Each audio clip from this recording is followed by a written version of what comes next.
No, no, no, no.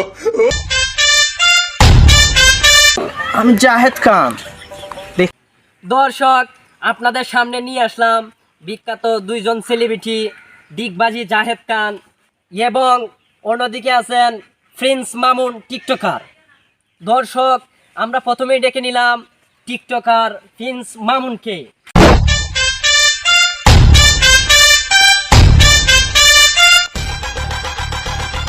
তো এবার ডেকে নিব ডিগবাজি জাহেদ খানকে।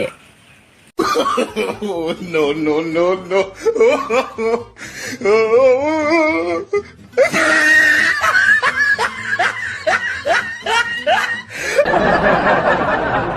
জাহেদ ভাই, আপনি এত পরিচিতি কিভাবে লাভ করলেন, আর আপনার শার্টে এটা কি দেখা যাচ্ছে?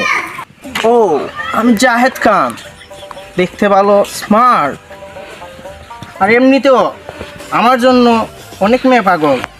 সবাইকে মুখ দিয়ে বলতে পারি না যে আমি তোমাকে ভালোবাসি, তাই সবাই যাতে বুঝে যায়, তাই এই লাভ, এটা আমার ভালোবাসার জন্য।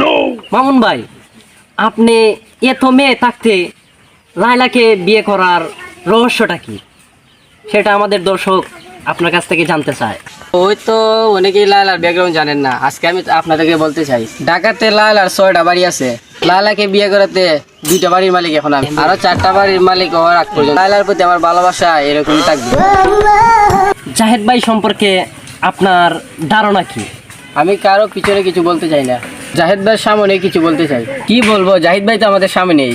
পাগল যখন রাস্তা দিয়ে হাঁটে তখন তার দিকে সবাই তাকায়। তার মানে এই না যে সবাই পাগলের প্রেমে পড়ে গেছে। তার মানে আপনি কি জাহেদ ভাইকে পাগল বলতে চান? তা নয় তো কি। জাহেদ ভাই, আপনি মামুন ভাই সম্পর্কে কি বলবেন?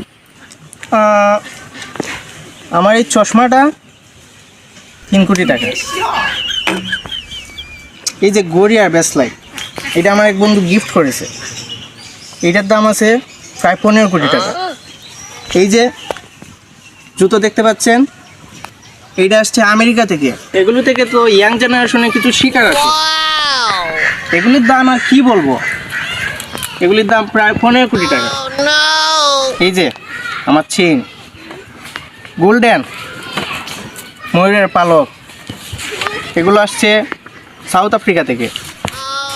কি আর বলবো, এটার দাম আছে প্রায় 20 কোটি টাকা।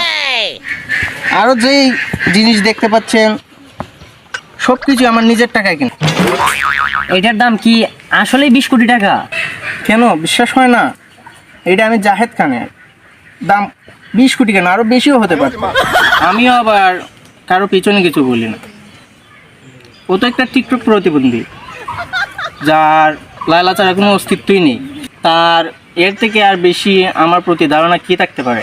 আমি জাহেদ খান, আপনিই দেখেন, আপনি ওর ভদ্রতাটাই দেখেন না।